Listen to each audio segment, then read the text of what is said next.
Imagine a single stretch of water that holds the entire global economy hostage. A narrow channel just 21 miles wide. Yet every single day, nearly 20% of the world's oil passes right through it. It's called the Strait of Hormuz, the carotid artery of the modern world. If it shuts down, global supply chains collapse and fuel prices skyrocket. We've known about this vulnerability for decades, but what if there was a radical backup plan? A $100 billion megaproject designed to carve a new path through solid mountains, bypassing the strait entirely. Welcome to Simple Things Surprising Histories. Today, we explore the incredible plan to bypass the Strait of Hormuz.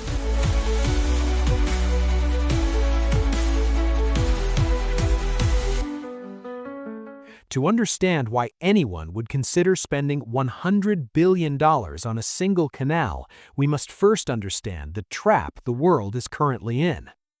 Look at a map of the Persian Gulf. It's surrounded by the largest oil-producing nations on Earth: Saudi Arabia, Iraq, Kuwait, the UAE, and Iran.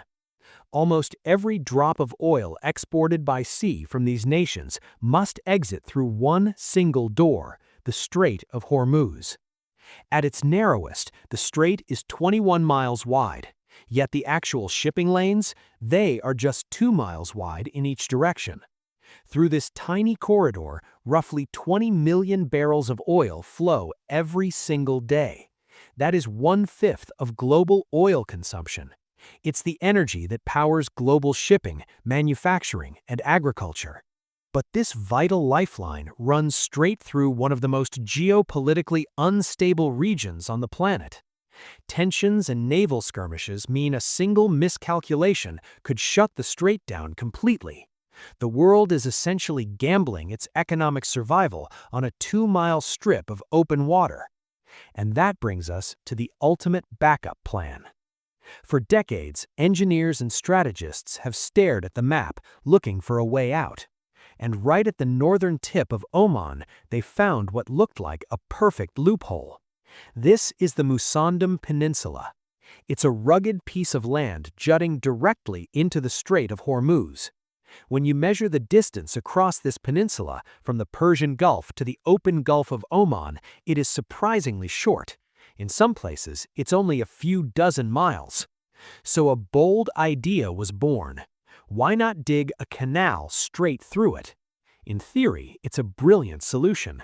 A massive, deep-water corridor would allow oil tankers to slip into a purpose-built canal and sail directly into the open ocean. The Strait of Hormuz would be completely bypassed. Its strategic stranglehold would vanish overnight. On a map, the Musandam Canal looks like an elegant, absolute fix. But reality is where this $100 billion dream hits a wall of solid rock. When you look closer at the Musandam Peninsula, you realize it is not made of soft, easily dredged desert sand.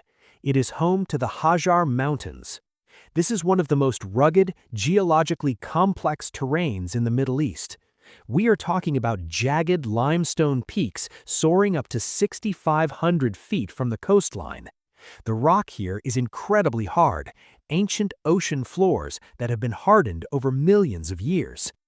To build the Musandam Canal, engineers wouldn't just be digging a trench, they would have to blast through miles of solid mountain rock. And there's an even bigger problem: the ships. The global oil trade relies on very large crude carriers, or VLCs. Fully loaded, a single VLC weighs over 300,000 tons and requires a water draft of at least 20 to 24 meters just to stay afloat.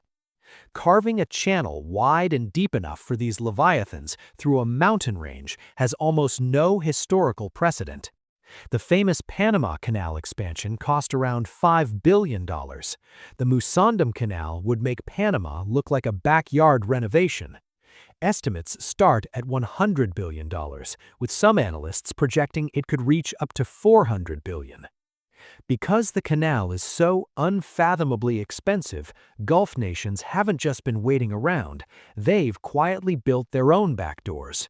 Saudi Arabia constructed the East-West pipeline, often called Petroline. It is a massive steel artery pumping millions of barrels of oil a day across the Arabian desert, completely bypassing the Gulf to reach the Red Sea. The United Arab Emirates did something similar, building the Habshan-Fujairah pipeline, which routes over 1.5 million barrels directly to the Gulf of Oman. These pipelines are incredible feats of infrastructure, but here's the terrifying truth: they're not enough. Even running at maximum capacity, all these bypass pipelines combined can only handle roughly 30% of the oil that typically flows through the Strait of Hormuz. The rest of it still relies on massive tankers squeezing through that vulnerable 2-mile corridor. The pipelines are a band-aid, not a cure. Which brings us right back to the canal. Even if the world pooled its money, if $100 billion was somehow raised and the engineering miracles achieved, the canal still faces a fatal flaw. First is the host country, Oman. Often called the Switzerland of the Middle East, Oman maintains strict neutrality in a volatile region. Inviting the world's most contested megaproject into their pristine, environmentally sensitive peninsula is the last thing they want. But more importantly, building a canal doesn't eliminate a choke point, it simply creates a new one. Instead of ships navigating a natural strait, the entire world's oil supply would be funneled through an artificial trench. A single grounded tanker, a targeted drone strike, or a natural disaster in this seismically active region could block the canal just as easily. You would be spending hundreds of billions of dollars just to trade one vulnerability for another.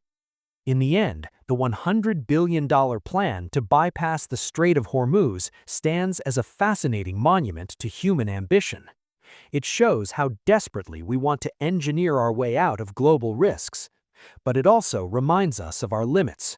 For now, the global economy remains tethered to a narrow 21-mile strip of water, hoping the ships keep sailing. What do you think? If money was no object, would you build the Musandam Canal or invest that money elsewhere? Let me know in the comments. Please like, share, and subscribe to Simple Things Surprising Histories for more documentary stories. Thanks for watching, and see you next time.